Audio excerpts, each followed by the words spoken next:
કચ્છના કંડલા પોર્ટ પર દબાણ હટાવવાની કામગીરી થઈ રહી છે। દરિયાઈ અને રાષ્ટ્રીય સુરક્ષાને ધ્યાનમાં રાખીને કાર્યવાહી કરવામાં આવી રહી છે।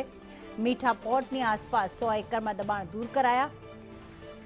100 એકર જમીનની કિંમત છે 250 કરોડ રૂપિયા। 40 અધિકારીઓ અને 500 પોલીસ કર્મીઓ ત્યાં હાજર રહ્યા। પોલીસના ચુસ્ત બંદોબસ્ત વચ્ચે આ દબાણ હટાવવામાં આવ્યા। તો વહેલી સવારથી કચ્છના કંડલા પોર્ટ પર દબાણ હટાવવાની કામગીરી કરવામાં આવી રહી છે। દરિયાઈ સુરક્ષા અને રાષ્ટ્રીય સુરક્ષાને ધ્યાનમાં રાખીને આ દબાણો હટાવવામાં આવી રહ્યા છે।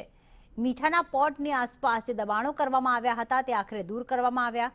100 એકર જમીન પરના દબાણો દૂર કરવામાં આવ્યા છે।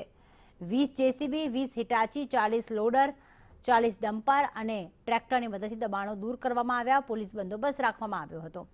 પૂર્વ કચ્છ પોલીસના વડા સહિત મોટી સંખ્યામાં પોલીસ બંદોબસ્ત રાખીને આ દબાણો દૂર કરવામાં આવ્યા છે।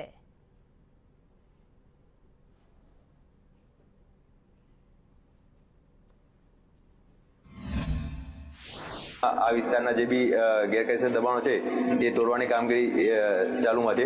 આ વિસ્તારમાં જે બી મોટાભાગે રહેવાસી છે તેમાંથી ખાસ કરીને લોકો ગુનાહિત પ્રવૃત્તિ સાથે સંકળાયેલા છે, જેમાં ખાસ તો પેટ્રોલિયમ ચોરી તેમજ damage two public property act તેમજ પ્રોહિબિટ બુટલેગરો છે।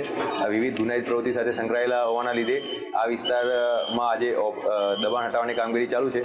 ટોટલ 101 એકર જેવું વિસ્તાર છે, જે આશરે 250 કરોડની જગ્યા છે, તેમજ આશરે 4 થી 5 હજાર જેટલા રહેવાસી છે અને અગાઉ બધાને નોટિસ આપવામાં આવેલી હતી।